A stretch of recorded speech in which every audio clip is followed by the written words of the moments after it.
Essa é boa, mas não é a que eu tô querendo. Eu vou voltar. Vou ver se eu acho aqui. Eu confundo, gente. Eu não sei nada desse povo assim. Deixa eu ver aqui.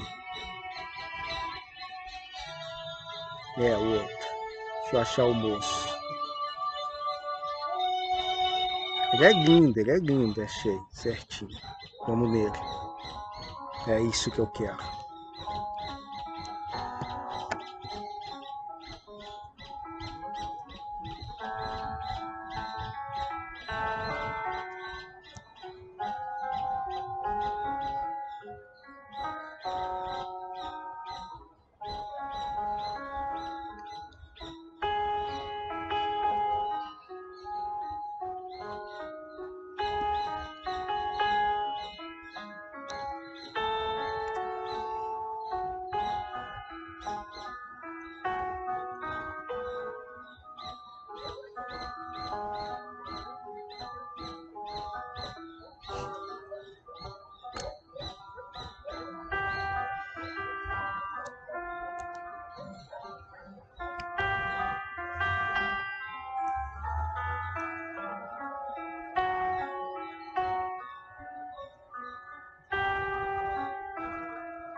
Monstro.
É um... O que foi passando aqui, né? Um monte de coisa.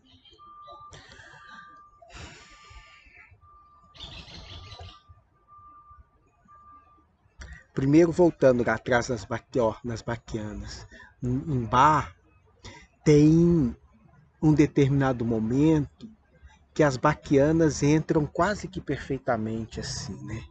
É quase o mesmo, uma reverência, um tributo do, do discípulo ao mestre, né? Muito bonito. como que daria para intercalar dois momentos distintos, duas épocas diferentes, mas essa sonoridade muito igual. E aí, no que se refere à sonoridade, o que meus amigos nos contam tanto de Beethoven quanto de Mozart, e isso serve para diversos outros seres que por vezes não encontram um piano, não encontram um violino, não encontram um violão para expressividades, e aí acontece esses movimentos de congestão existencial muito densificadas. O que eu estou querendo dizer é que tem algumas pessoas que têm uma sonoridade que está à frente do seu tempo. Tanto Beethoven quanto o próprio Mozart, eles estavam fazendo uma música para outra época. Eles estavam fazendo música para os que ainda iriam vir. E isso é tenso existencialmente para a pessoa, para quem está na carne e na pele disso, né? Eles estão à frente do seu tempo. E é possível estar à frente do seu tempo? Vão dizer alguns. É possível. E muitos ficam. E alguns não encontram retorno, não encontram volta, não encontram pontos de diálogos com os seus. E aí a gente está falando quase que da loucura. Nós estamos falando de sanatórios. Nós estamos falando de pessoas tidas entre nós como desequilibradas. Mas por vezes elas estão 2 dias, 3 dias, uma semana, 2 anos, 20 anos, uma década, 100 anos, 200 anos à frente do seu tempo. E sem mecanismos de diálogo conosco. Então, a música, a pintura, a arte, a filosofia, enfim, essas coisas, a ficção, a literatura, elas são mecanismos e expedientes sanitários para muitos desses seres. Eles precisam da arte, eles necessitam da arte. Dá um pincel para eles, dá um papel e uma caneta para eles. Deixa, sai de perto, dá uma argila para os caras. Deixa que daí algo começa a trabalhar e a transformar neles, no em volta deles, nos familiares deles e na nossa época. Então, toda a miserabilidade na qual se encontra esses caras, toda a tragicidade com que foi a vida de cada um deles. E aí eu tá vendo como eu sou pobre nisso? Eu não sei qual deles. Sou pobre nisso. Não sei qual deles. Não me fio nisso e não me firmo nisso. Mas toda essa situação de miséria e caos nos quais eles viveram e que depois eles vão harmonizando, mas depois tem tragédias acontecendo, a surdez. Ficar surdo é trágico? Para um músico é. Para um músico é. Para talvez a maioria de nós, não, a gente já nem escuta mesmo. Mas para o cara que escuta e está ouvindo muito mais do que pode elaborar, nossa, é tenso. Mas aí eles conseguem esses passos, esses movimentos, essas elaborações que os tornam mestres. Não é a música em si deles que os faz mestres. São essas elaborações mais refinadas, mais requintadas, mais elaboradas que os transformam e que lhes dão maestria. E essa é a parte bonita dos músicos do espaço. É como eles trabalham resolvendo conflitos. É como eles trabalham dissolvendo nós. É como eles trabalham harmonizando ambientes. Isso aprendi com eles nas conversas, eles falando e eu registrando. Sensibilidade consciencial. E uma das passagens, tem muitas assim, né? Mas essa história do como é que surdo tu ainda compõe, a cena que nos mostra, e essa é uma preparação bacana, eu tô com tempo aí, dá para me falar disso.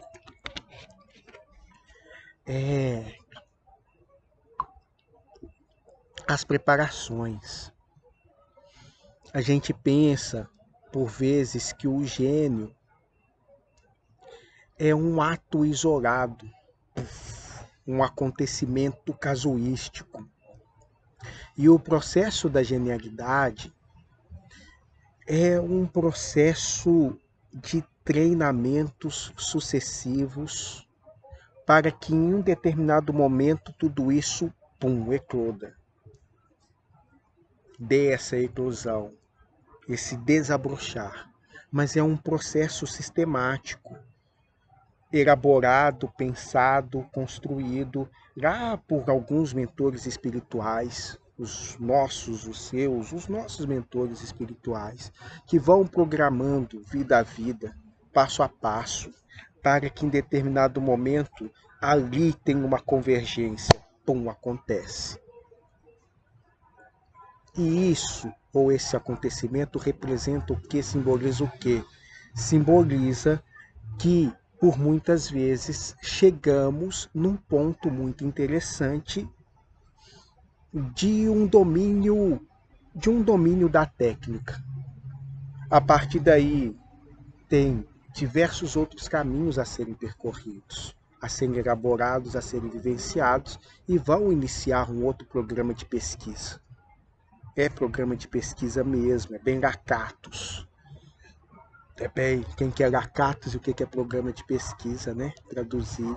Lacatus foi um epistemólogo, fazia lá seus estudos sobre o desenvolvimento da história da ciência, e ele vai utilizar esse modelo de programa de pesquisa, núcleo duro.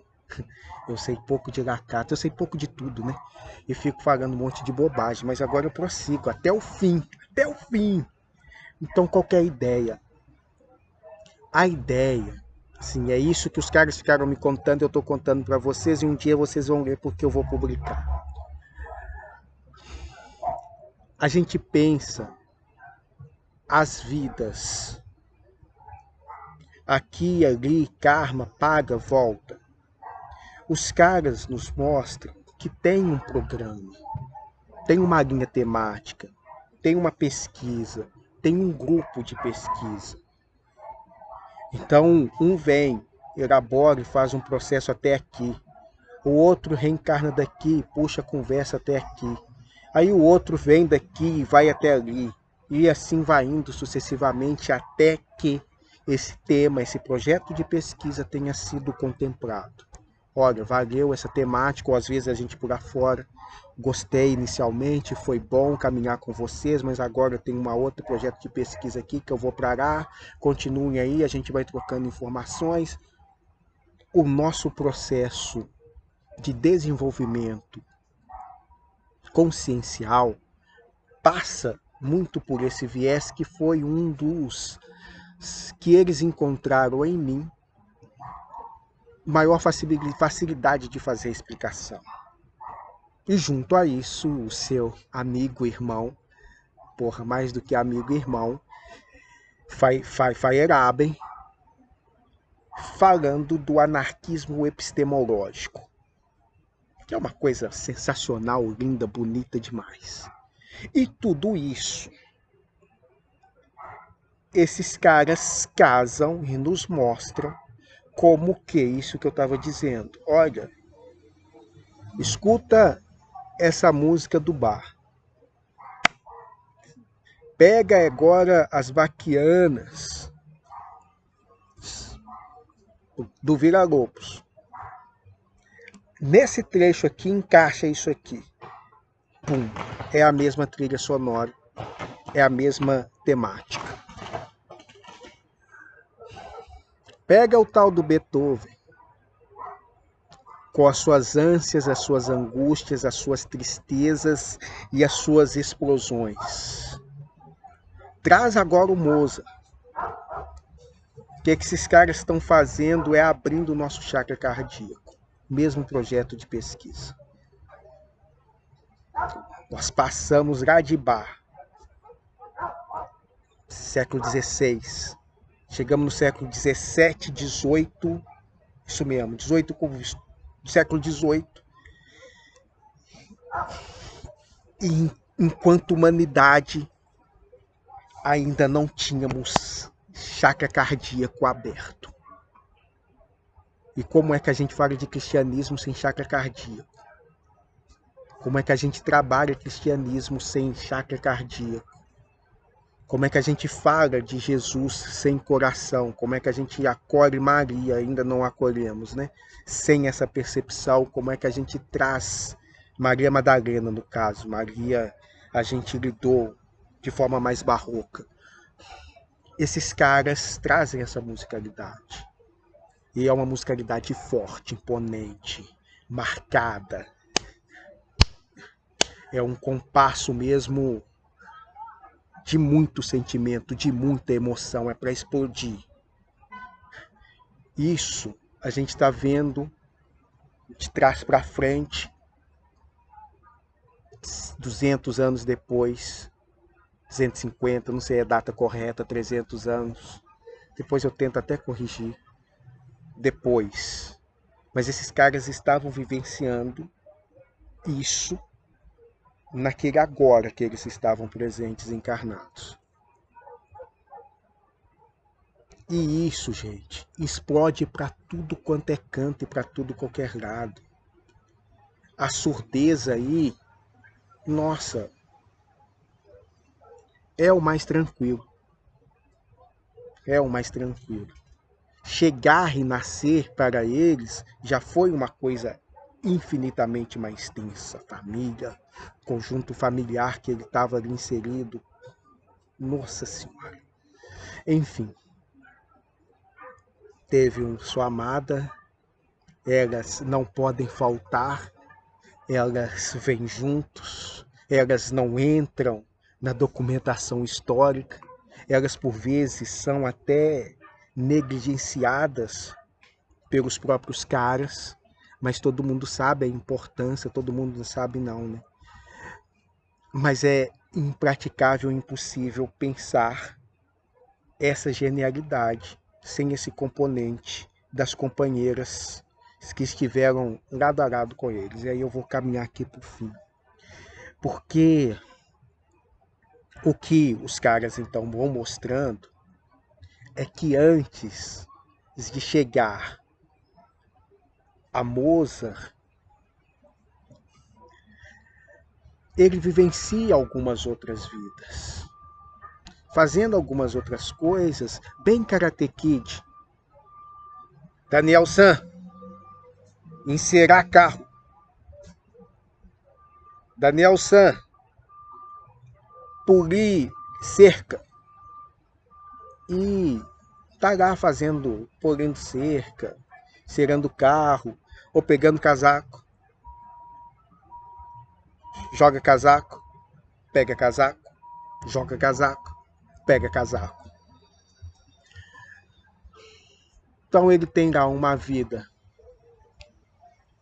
na qual ele fica como monge, monge budista, monge tibetano, monge dessas tradições orientais, e trabalhando o silêncio, Sabe ele que está trabalhando silêncio para quê? Por quê que estão me colocando aqui para fazer que coisa chata? Tá lá ouvindo. Vai numa outra. Fica como camponês, trabalhando a terra. Nossa, é pior ainda do que ficar num mosteiro oriental, fazendo silêncio, ouvindo a terra, o tempo da terra, o movimento da terra, o desabrochar daquilo que é lançado na terra. Vai para uma outra vida. Monge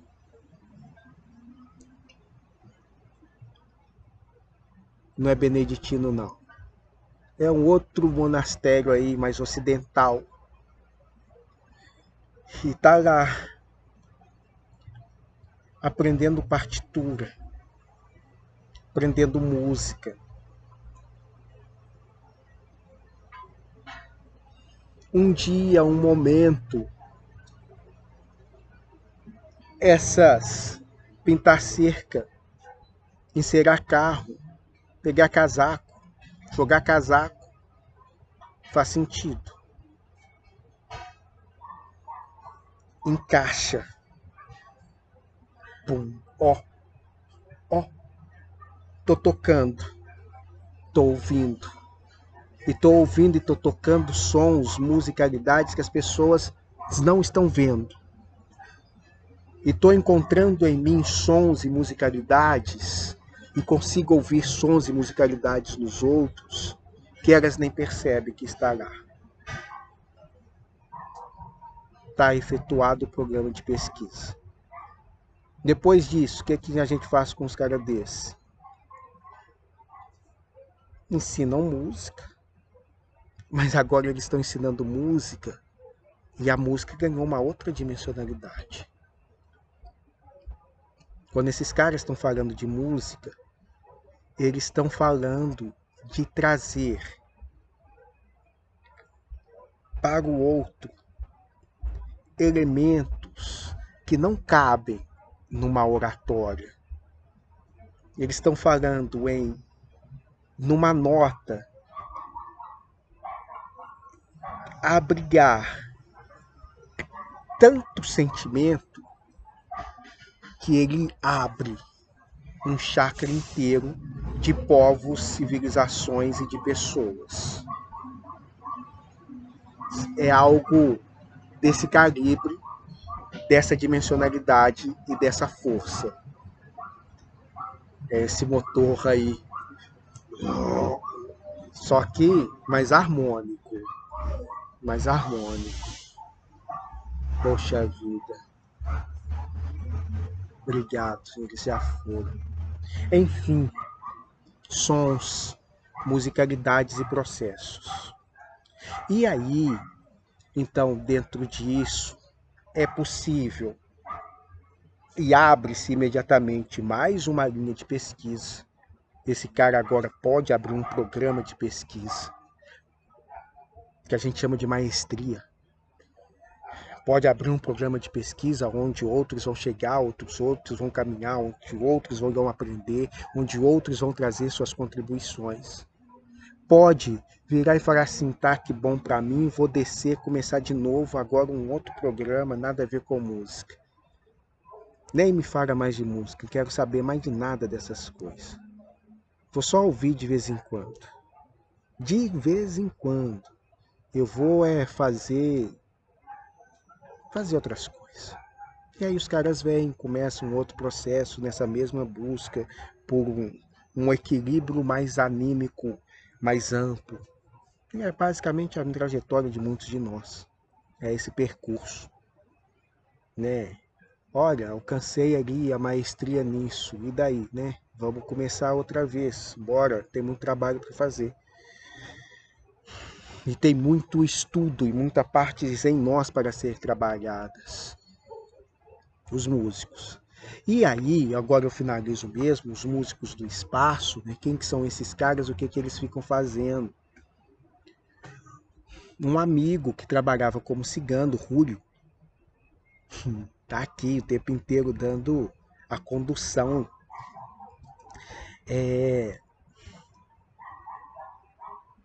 Nos 24 horas ele fala um pouco disso. Eu li. E lá nos 24 horas, Rúlio está trabalhando como cigano. E uma das partes que ele tinha enquanto trabalho cigano era o de auxiliar em conflitos, fazer mediações de conflitos, auxiliar outras pessoas a lidarem melhor com o que demarcamos como abusos de poder, outros tipos de abusos econômicos. Ele trabalhava com isso. E em determinado momento, eu vou ler essa parte acho que dá para ler, sem perder muito sentido. É um trechinho só que eu vou ler. Não me peçam coerência. Poxa vida, não, aqui eu dou muita paga se eu ler isso. Mas cadê? Não, essa daqui eu não posso. Isso. Tá, não é essa parte. Eu vou achar, pera aí. Pera aí que eu tô achando. Vou pegar umas partes assim, né? O título desse capítulo é O Músico Alemão. Ele é alemão. Sou da música, meu ofício é a escuta, é o ouvir. Meu ofício é adentrar o silêncio e suas pausas, e a partir disso elaborar movimentos que chamamos de sinfonia. Sinfonar é aliar ritmos, movimentos, pausas, cadências, entradas, adequações de cada instrumento, de cada sonoridade, de cada tonalidade. Ao seu término, aprendemos a respirar, a escutar. O músico é um ouvido, e tudo que esse órgão representa e simboliza.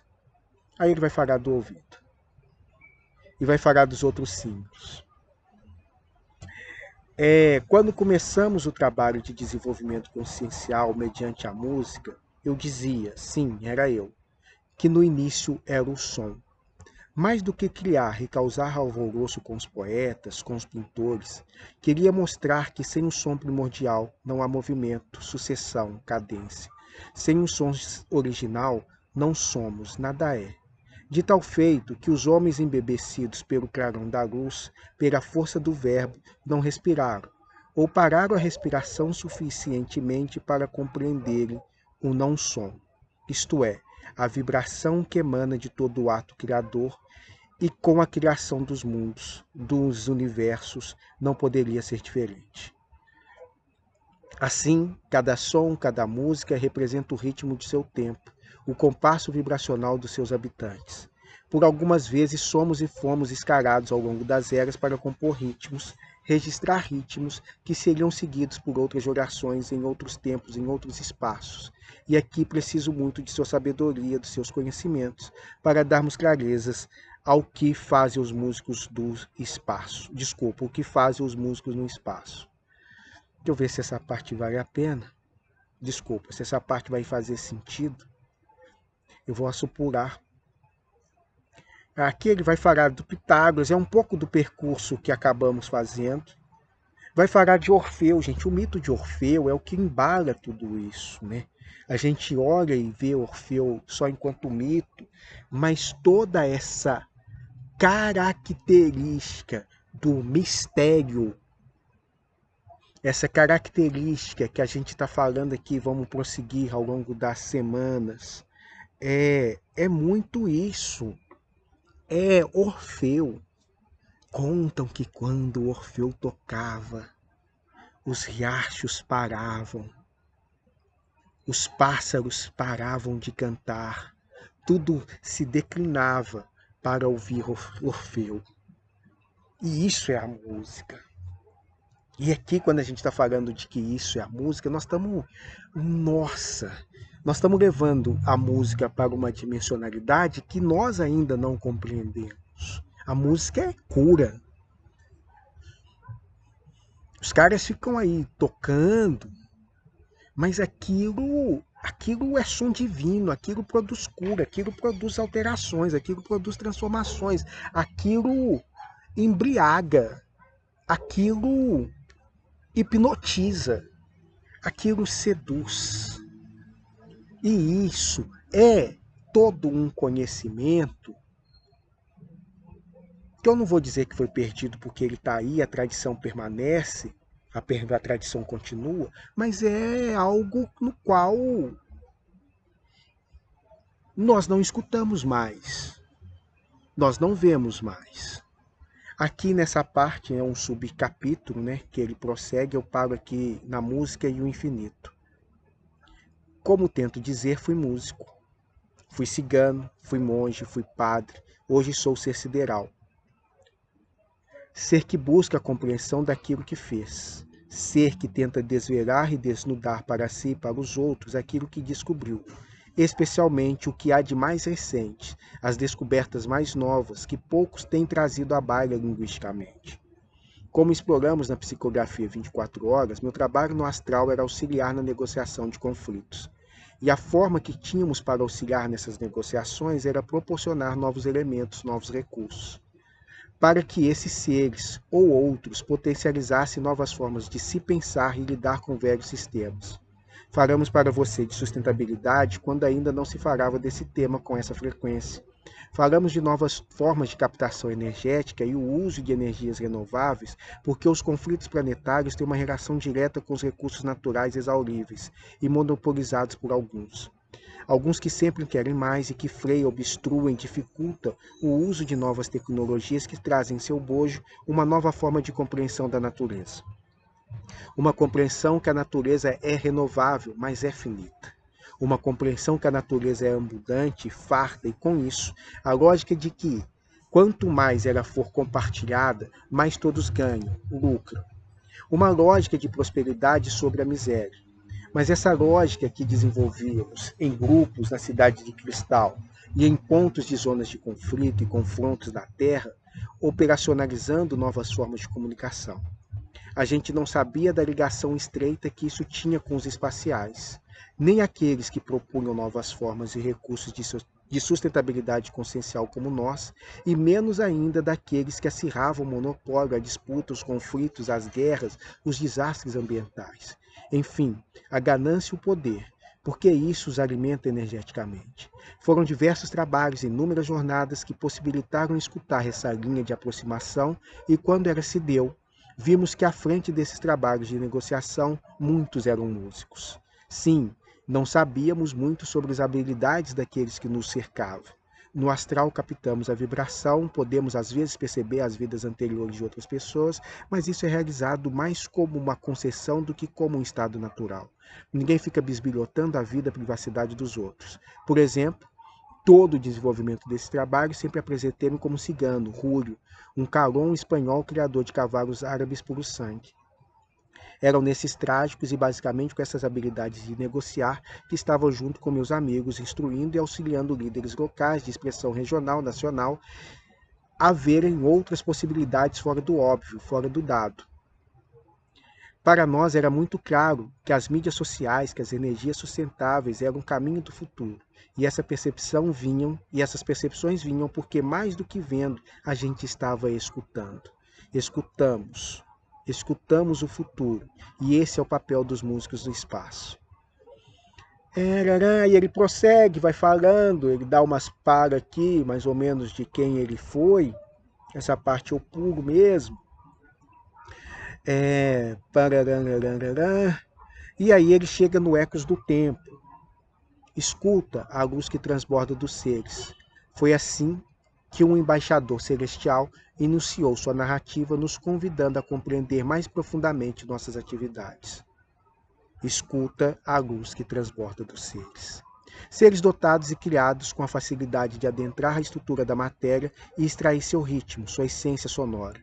Nem sempre isso é harmônico. Por vezes essa captação cria uma estrutura de intolerância, revolta. A manipulação sonora, ou mais precisamente, a transmissão sonora realizada por receptores mal calibrados, tende a ser desastrosa, entendendo aqui o mal calibrado como seres cujo grau de consciência não está no mesmo nível que o grau de manipulação técnica. Foi esse enredo que escutamos, E vimos que muitos de nós, alguns até de forma conjunta, tendo a capacidade de ouvir uma nova frequência vibracional que impulsionou novos mundos para um processo de sutilização. Nós criamos balbúrdias, confusão, acabando sendo convidados a emigrar para novos mundos, com o intuito de colaborarmos com a nossa consciência no mesmo nível da nossa técnica. Fomos percebendo que em nosso trabalho no plano astral, o ponto especial de nossas negociações é que vibrávamos harmonias, e isso era captado. O elemento comum de nossas transações era a nossa habilidade de produzir consenso, de encontrar naquela roda de negociações as possibilidades do momento. E aí ele fala disso, desse trabalho, desse desenvolvimento que eles fizeram, de como que ele trabalha isso, e vai partindo para outras ramificações aí.